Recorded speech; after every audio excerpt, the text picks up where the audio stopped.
Bismillahirrahmanirrahim. Assalamualaikum warahmatullahi wabarakatuh. Bertemu lagi dengan saya Ibu Maya Utami Dewi pada mata kuliah Pendidikan Kewarganegaraan dan Anti Korupsi pada kesempatan kali ini. Pada pertemuan kali ini tema yang akan dibahas adalah tentang perlukah pendidikan anti korupsi. Baiklah, langsung saja kita masuk pada materi untuk pertemuan pada kesempatan kali ini. Sebelum kita membahas lebih lanjut, kita perlu memahami dulu mengenai tujuan instruksional umum maupun tujuan instruksional khusus, mengapa pendidikan anti korupsi ini perlu diberikan pada mata kuliah tertentu, pada kurikulum pendidikan di perguruan tinggi. Untuk tujuan instruksional umum adalah diharapkan mahasiswa dapat mengerti, memahami, mendalami, dan menghayati, serta menjelaskan tentang latar belakang esensi dari pendidikan anti korupsi. Sedangkan tujuan dari instruksional khusus adalah diharapkan mahasiswa mampu menjelaskan tentang latar belakang dan filosofi dari pendidikan anti korupsi. Berikutnya kita akan melihat mengapa pendidikan anti korupsi ini perlu diberikan pada kurikulum yang masuk di perguruan tinggi. Sejak reformasi bergulir pada tahun 1998 hingga kini berita tentang korupsi semakin gencar. Berbagai harian, apakah itu surat kabar, media, bahkan sekarang sudah ada media online juga, di Indonesia hampir tiap hari dalam terbitannya memberitakan peristiwa korupsi.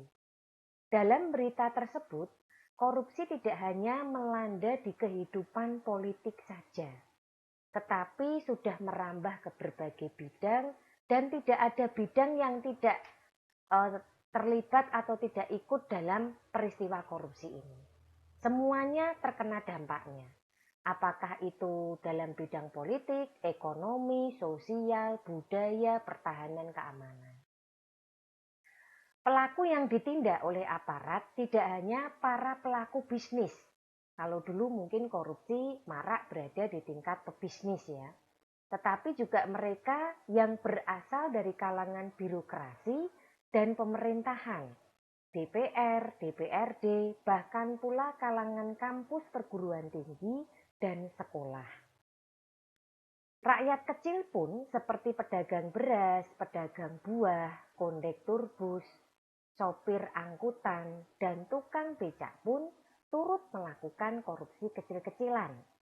Korupsi tampaknya sudah menjadi budaya dari masyarakat Indonesia. Dan hal inilah yang mengkhawatirkan karena kita tidak menginginkan budaya yang dimiliki itu adalah budaya yang bersifat atau berdampak negatif. Karena korupsi ini dampaknya sangat luar biasa dan sangat merugikan bangsa dan negara kita. Korupsi sendiri sesungguhnya bukan merupakan penyakit di luar diri bangsa. Ia adalah penyakit bawaan. Sebab benih-benih korupsi sebetulnya sudah ada dalam tubuh bangsa Indonesia, tidak hanya pada masa-masa ketika Indonesia dijajah bangsa kolonial, tetapi juga sudah berlangsung pada masa kejayaan kerajaan-kerajaan Nusantara. Nah, ini yang patut mendapatkan perhatian khusus karena memang sudah ada dan merupakan bawaan, tetapi kita menginginkan korupsi ini tidak menjadi budaya. Kita menginginkan ini hanya merupakan sebuah cerita saja. Bahwa kita pernah mengalami yang namanya keadaan seperti korupsi ini. Tetapi kita tidak menginginkan kegiatan ataupun hal-hal seperti korupsi ini menjadi kebiasaan dalam hidup kita sehari-hari yang akhirnya nanti berdampak merugikan bangsa dan negara kita. Upaya untuk mencegah meluasnya perbuatan korupsi dan tindakan hukum untuk mengatasinya telah dilakukan pada masa Kerajaan Nusantara. Dalam bukunya Azra tahun 2006 bab 8. Beliau menuliskan bahwa pada masa Kerajaan Islam Nusantara, Undang-Undang Melaka yang digunakan sebagai rujukan hukum di beberapa kerajaan Islam di wilayah Sumatera secara eksplisit memuat hukum larangan suap menyuap. Bahkan segala macam hadiah yang diperuntukkan bagi hakim, termasuk pemberian makanan dan uang yang bersumber dari Baitul Mal, dianggap sebagai suap dan tegas-tegas haram hukumnya. Korupsi menjadi salah satu masalah yang cukup serius di tubuh pemerintahan. Tidak hanya merupakan masalah lokal saja, tetapi sudah menjadi fenomena internasional yang mempengaruhi seluruh masyarakat dan merusak seluruh sendi kehidupan. Kita perhatikan bahwa kasus yang terjadi untuk korupsi sendiri ternyata tidak hanya marak di negara kita saja, tapi juga banyak terjadi di negara-negara yang lain. Dan kondisi ini ternyata menjadi satu fenomena internasional yang sangat mempengaruhi kehidupan masyarakat di seluruh dunia. Perhatian masyarakat internasional sangat tinggi terhadap fenomena korupsi ini. Komitmen untuk melakukan pemberantasan korupsi didukung oleh lembaga pembiayaan dunia seperti World Bank, ADB, IMF, dan organisasi internasional lainnya seperti OECD dan APEC.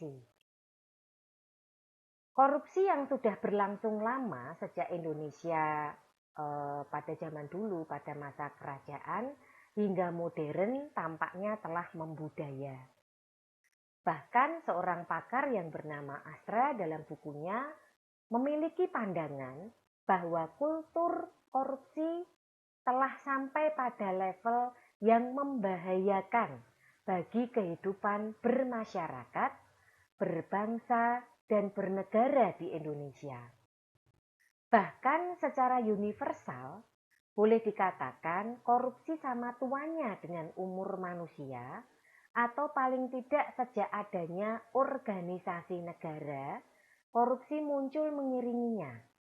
Korupsi muncul menyertai kelahiran negara, sebab negara memiliki kekuasaan atau power yang jika tidak amanah, maka kekuasaan atau power ini akan mudah diselewengkan.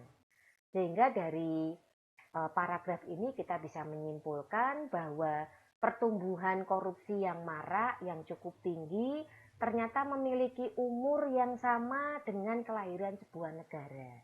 Karena begitu negara itu lahir, dibentuklah lembaga-lembaga negara, dan ternyata korupsi itu sudah tumbuh subur di dalam lembaga-lembaga negara tersebut. Pada saat itu, penyebab dari munculnya tindak korupsi itu karena adanya power atau kekuasaan atau wewenang yang menyebabkan seseorang itu memiliki kewenangan untuk melakukan apapun yang akhirnya ketika diselewengkan nanti akan berimbas kepada tindakan korupsi tersebut. Indonesia bukannya tidak berusaha untuk memberantas kasus korupsi di negara Indonesia sendiri. Sejak era Orde Lama sampai dengan Orde Baru hingga era reformasi, pemerintahan berusaha keras melakukan pemberantasan korupsi. Pada masa Orde Baru, bahkan telah dikeluarkan TAP MPR mengenai pemberantasan korupsi.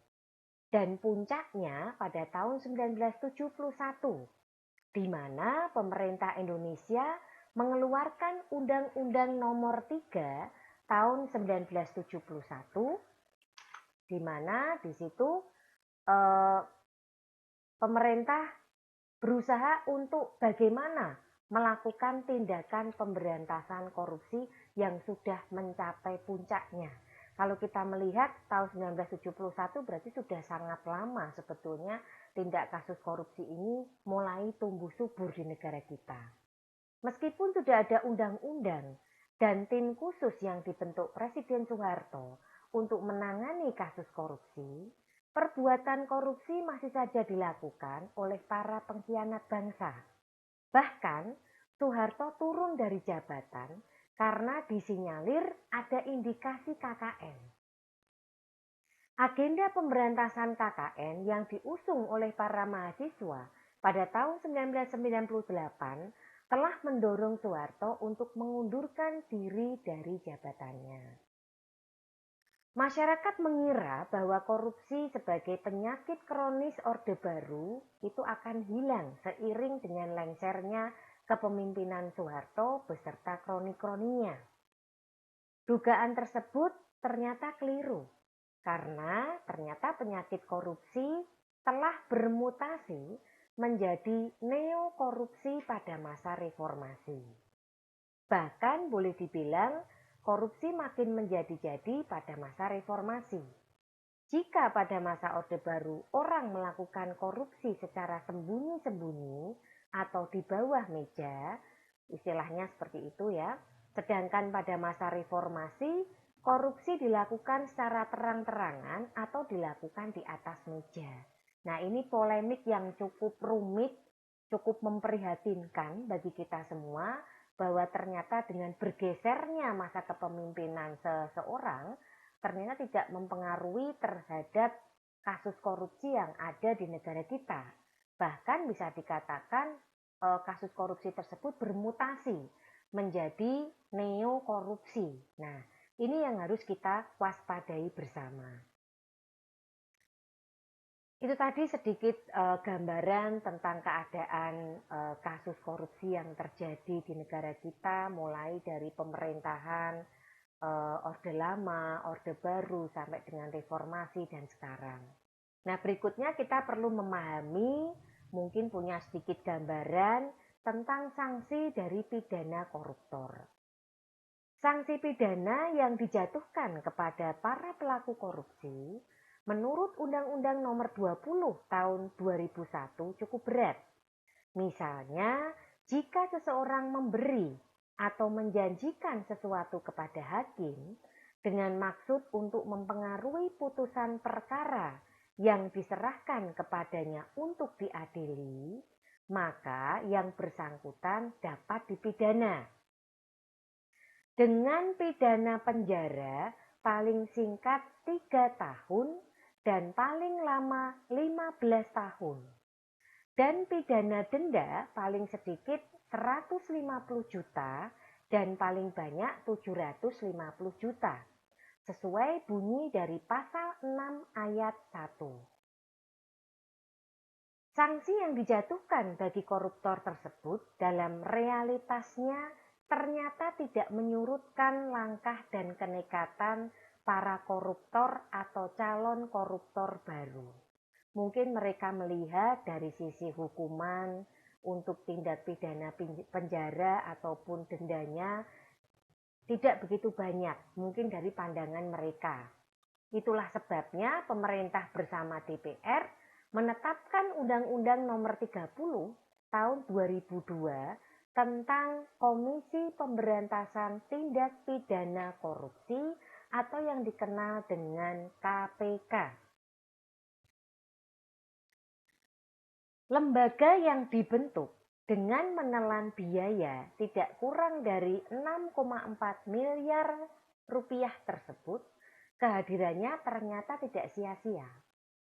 Pada realitanya, sejak KPK dibentuk, banyak sekali pejabat negara seperti menteri, anggota DPR atau MPR, pejabat kepolisian dan kejaksaan, gubernur, bupati atau wali kota, politisi, dan para pengusaha kelas kakap ditangkap dan dijebloskan ke dalam penjara. Prestasi tersebut tidak pernah dicapai oleh kepolisian dan kejaksaan meskipun mereka sudah lama eksis. Tetapi dengan dibentuknya lembaga baru seperti KPK, ternyata banyak sekali kasus-kasus korupsi yang terungkap. Perhatian dan dukungan yang besar dari masyarakat dan lembaga anti korupsi kepada KPK makin memantapkan tekad dan langkah KPK untuk memberantas korupsi hingga ke akar-akarnya. Melihat dari gambaran yang sudah diberikan tentang apa yang terjadi pada masa kepemimpinan beberapa presiden di negara kita, kemudian gambaran kejadian peristiwa kasus korupsi yang semakin marak, kemudian sanksi yang diterima oleh para orang-orang yang menjadi terdakwa pada kasus korupsi maupun calon koruptor juga sudah diberikan ya. Di sini kita perlu melihat kepada inti dari materi kali ini mengenai pendidikan anti korupsi. Nah, tentunya sangat penting sekali untuk memberikan materi pendidikan anti korupsi ini dengan melihat latar belakang yang sudah diceritakan sebelumnya tadi. Pendidikan anti korupsi yang dalam Undang-Undang Nomor 30 tahun 2002 ditangani oleh Subbidang Pendidikan dan Pelayanan Masyarakat merupakan pilar penting dari bidang pencegahan KPK.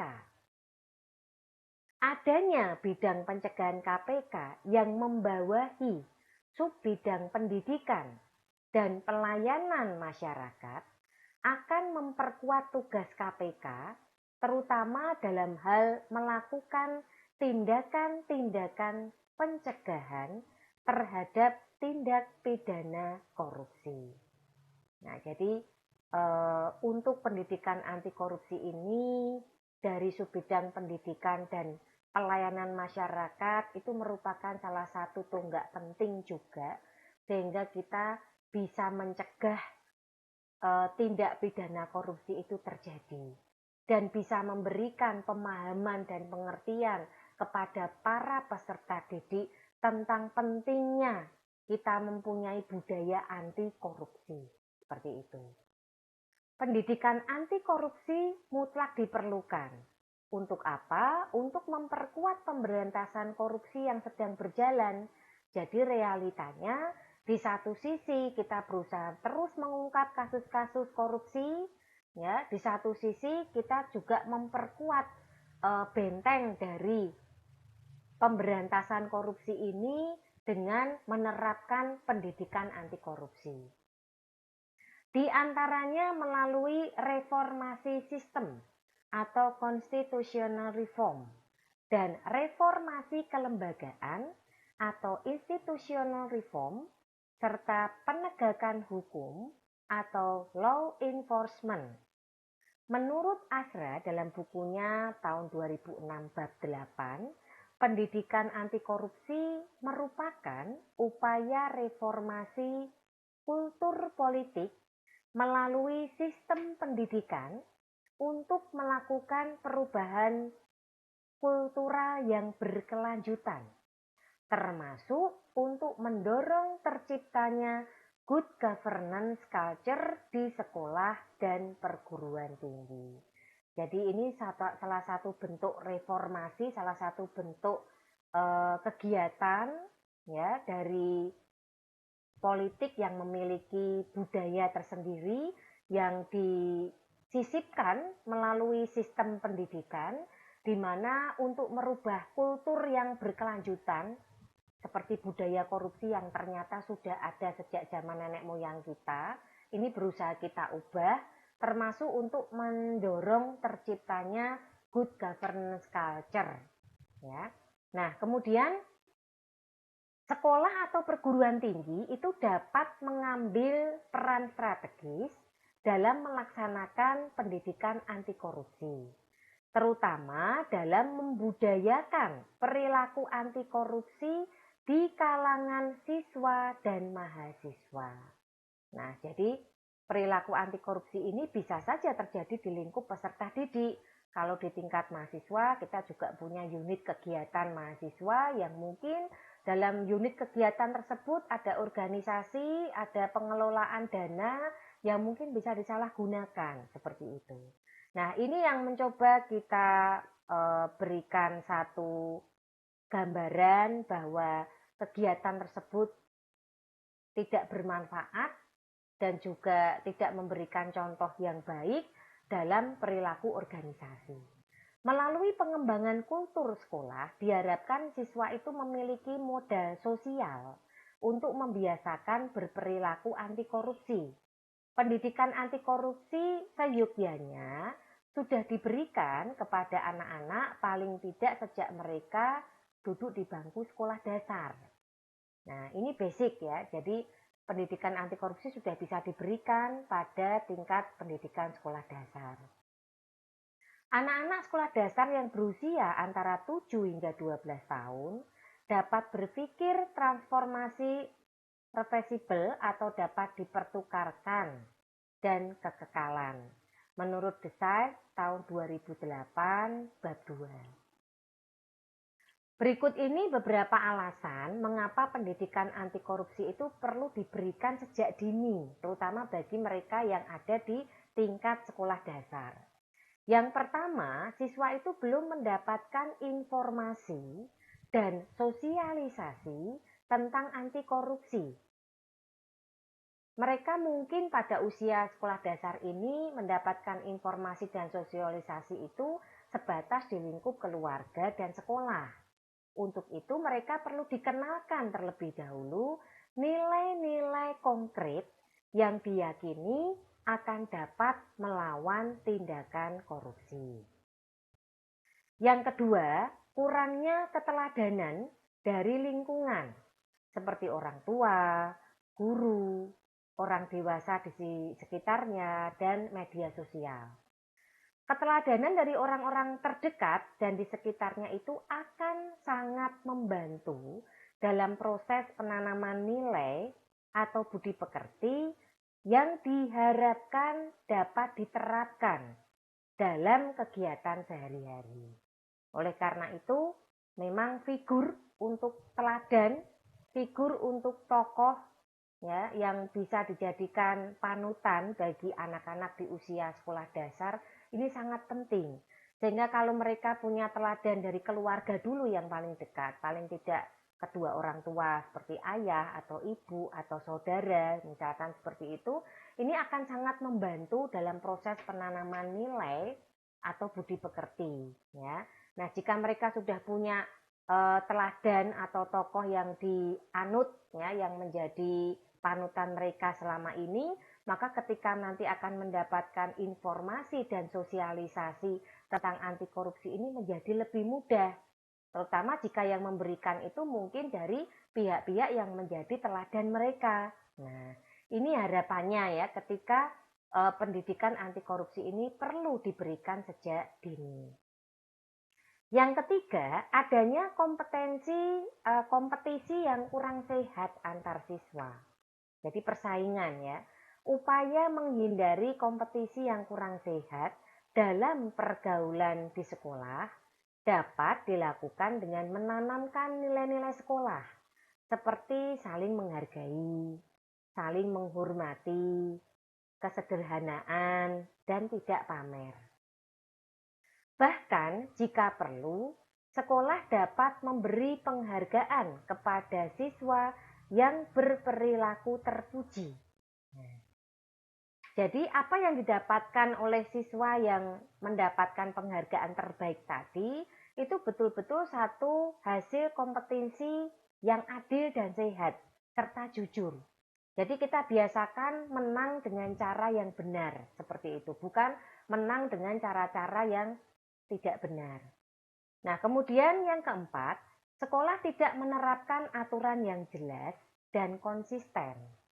Itulah sebabnya aturan sekolah harus dibuat bersama antara guru, orang tua, dan siswa. Kenapa? Supaya siswa merasa ikut memiliki dan bertanggung jawab. Ya, sementara itu guru dan orang tua berperan sebagai fasilitator dan pengawas saja. Sehingga kalau mereka yang menentukan dari siswa tadi ikut diajak untuk berkomunikasi dalam pembuatan aturan, ini tentunya mereka akan konsisten dengan apa yang sudah diucapkan. Nah, dengan mereka belajar untuk konsisten, ini kita sudah menanamkan budaya yang sangat baik. Ya, jika ada yang melanggar aturan sekolah, yang bersalah harus tetap diberikan hukuman sesuai dengan tingkat kesalahannya. Jangan membeda-bedakan siswa ya. Jadi di sini nanti ada figur yang kurang baik ketika nanti siswa melihat bahwa ternyata ketika ada hukuman yang diberikan kepada orang yang bersalah itu berbeda-beda. Jadi kalau orangnya punya hubungan khusus, punya hubungan baik, maka hukumannya agak ringan. Tetapi kalau orangnya tidak punya hubungan baik, tidak punya hubungan khusus, ya hukumannya akan diberikan yang berat. Nah, ini salah satu bentuk contoh teladan yang tidak baik sama sekali. Jadi apa yang diberikan sanksi di situ ya sesuai dengan kesalahan yang sudah dilakukan. Tidak melihat apakah statusnya, apakah posisinya, dan lain sebagainya. Yang kelima, pembelajaran di sekolah ini masih didominasi oleh aspek kognitif. Pembelajaran seperti ini kurang mampu membentuk karakter siswa. Untuk itu, perlu dikembangkan pembelajaran afektif yang bersifat aplikatif dengan model-model pembelajaran yang dikuasai guru. Sehingga pembelajaran kognitif akan dapat dikawal untuk mewujudkan tujuan pendidikan sekolah dasar. Metode dongeng ya seperti permainan atau games dan simulasi atau sosiodrama ini dapat diterapkan dalam pembelajaran efektif di sekolah. Dengan demikian siswa juga tidak boring ya dan mereka juga bisa menerima materi yang diberikan dan sekaligus bisa membentuk karakter siswa karena diapresiasikan dalam bentuk tampilan seperti permainan, simulasi, dongeng, dan lain sebagainya. Nah, berikutnya untuk pendidikan anti korupsi sendiri pada jenjang pendidikan dasar pun ternyata dilaksanakan di berbagai negara. Apakah itu di daratan Eropa, Afrika, Asia, Amerika, maupun Australia. Di dunia telah dibentuk pula jaringan kerjasama antar negara untuk mengenalkan program pendidikan anti korupsi. Salah satu contoh pendidikan anti korupsi adalah apa yang telah dilaksanakan oleh Cina. Melalui China Online, seluruh siswa pada jenjang pendidikan dasar itu diberikan mata pelajaran pendidikan anti korupsi.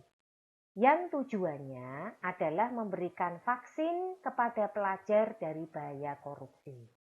Dalam jangka panjang, generasi muda Cina bisa melindungi diri di tengah gempuran pengaruh kejahatan korupsi. Menurut Suyanto dalam bukunya tahun 2005 halaman 42. Nah, pendidikan anti korupsi dilakukan secara berkesinambungan dan pada tingkat sekolah dilaksanakan hingga SMK, SMA, atau MA. Fokus awal dari pendidikan anti korupsi adalah siswa itu diharapkan untuk mampu menghayati, memahami nilai moral, dan membentuk perilaku hingga nilai-nilai tersebut terbentuk secara internal melalui kebiasaan. Tujuan akhirnya adalah perilaku yang berdasarkan nilai-nilai positif ditularkan dan diterapkan di lingkungan sosial kemasyarakatan. Pendidikan anti korupsi pada mahasiswa. Tadi kita sudah melihat bagaimana sistem pendidikan anti korupsi diterapkan mulai pada sekolah dasar. Kemudian untuk yang sekolah menengah. Nah, bagaimana untuk yang tingkat perguruan tinggi? Mahasiswa pada masa kini pun semestinya mewarisi jiwa kepemimpinan mahasiswa dan pemuda generasi sebelumnya. Kepemimpinan sangat dibutuhkan oleh mahasiswa. Karena bangsa dan negara ini memerlukan kehadirannya. Selain itu, kompleksitas permasalahan dan tantangan yang dihadapi bangsa Indonesia ke depan ini sangat membutuhkan mahasiswa yang memiliki karakter unggul. Karakter unggul itu apakah dari sisi intelektual, emosional, spiritual, maupun moral. Dalam situasi bangsa dan negara yang mengalami krisis kepercayaan, krisis moralitas, dan krisis kepemimpinan, maka sudah selayaknya mahasiswa itu mendapatkan pendidikan anti korupsi. Nah, ini merupakan benang merah mengapa perlu diberikan pendidikan anti korupsi pada tingkat perguruan tinggi, khususnya kepada para mahasiswa. Jadi kita memang dalam situasi bangsa yang sedang krisis kepercayaan, krisis moralitas, krisis kepemimpinan, ini perlu untuk tetap memberikan vaksin berupa pendidikan anti korupsi di lingkup perguruan tinggi tadi. Pendidikan anti korupsi dibutuhkan karena akan dapat membentuk karakter mahasiswa yang unggul. Nah, harapannya selain unggul, sekaligus juga diharapkan pada saatnya nanti ketika menjadi pemimpin, itu dapat dipertanggungjawabkan kepemimpinannya. Apalagi pada diri mahasiswa, terdapat 3 dimensi yang harus diasah secara berkelanjutan. Apa saja? Yang pertama adalah intelektual, jadi secara keilmuan. Ini memerlukan satu bentuk karakter yang betul-betul harus kita jaga. Jangan sampai kita punya ilmu yang tinggi tapi digunakan untuk hal yang kurang baik. Meskipun dengan ilmu tersebut kita tahu mana yang baik dan mana yang benar. Oleh karena itu, cerdas saja tidak cukup, tapi harus dengan moral yang baik. Yang kedua, jiwa muda.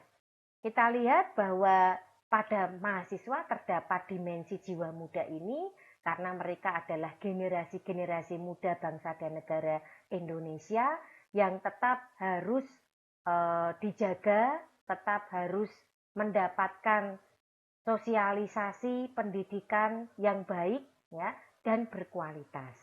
Kemudian yang ketiga, idealisme. Menurut Saidi dalam bukunya tahun 1989 halaman 27. Jadi kita melihat memang di dimensi mahasiswa sebagai generasi muda itu cenderung untuk idealis. Ya, jadi idealis di sini kita ambil sisi positifnya saja karena mereka menginginkan yang terbaik. Oleh karena itu penting ketiga dimensi atau karakter tersebut diperlukan agar mahasiswa itu mampu memberikan kontribusi penting dalam menciptakan Indonesia yang unggul, bersatu, berdaulat, adil, dan makmur. Perlunya pendidikan anti korupsi diberikan di perguruan tinggi, baik sebagai mata kuliah tersendiri maupun terintegrasi dengan mata kuliah yang lain, secara khusus ditujukan untuk memberikan bekal.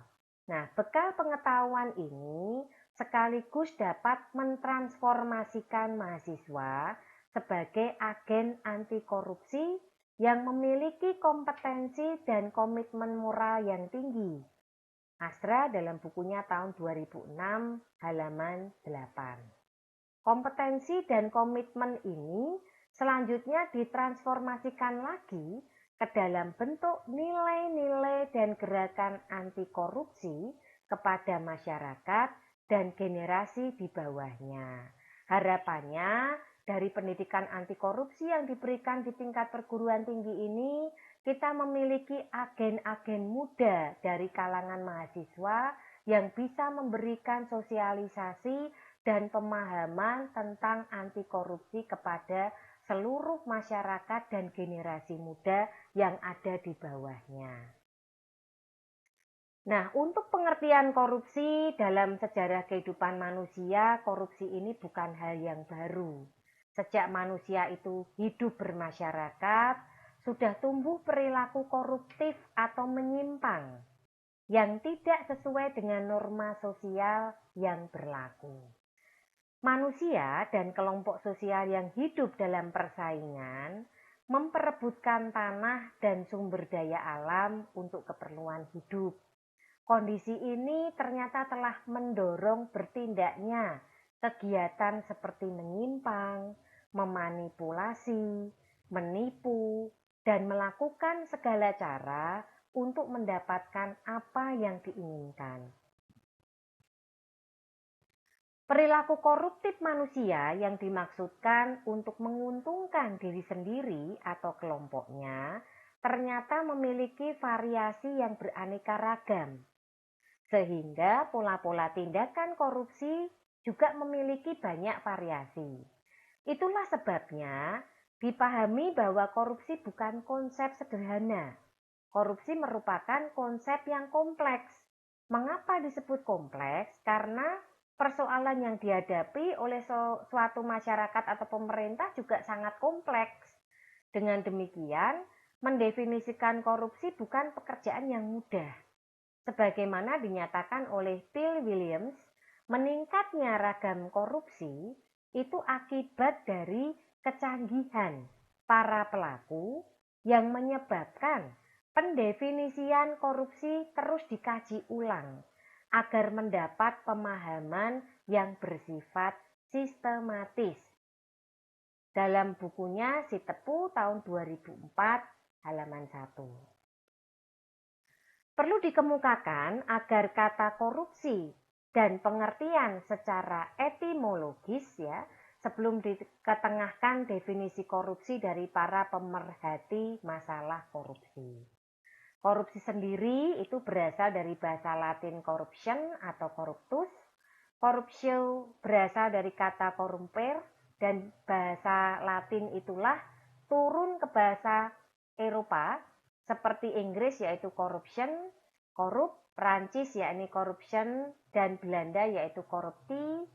Dari bahasa Belanda inilah kata korupsi diserap ke dalam bahasa Indonesia menjadi korupsi. Dalam bahasa Muang Thai, korupsi dinamakan ginmong, artinya makan bangsa. Dalam bahasa Cina, tan wu, artinya keserakahan bernoda. Dan dalam bahasa Jepang, osuku, yang berarti kerja kotor. Dalam bukunya KPK tahun 2007 halaman 2. Nah, ini adalah beberapa gambaran tentang korupsi yang ada di negara kita. Dan menjadi perhatian kita semua bahwa untuk pendidikan anti korupsi ini perlu diberikan di tingkat perguruan tinggi dan harus masuk dalam kurikulum pendidikan perguruan tinggi.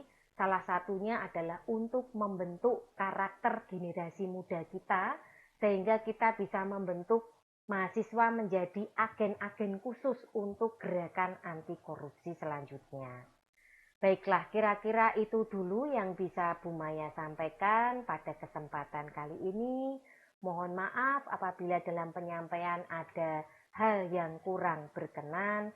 Akhir kata saya undur diri dulu.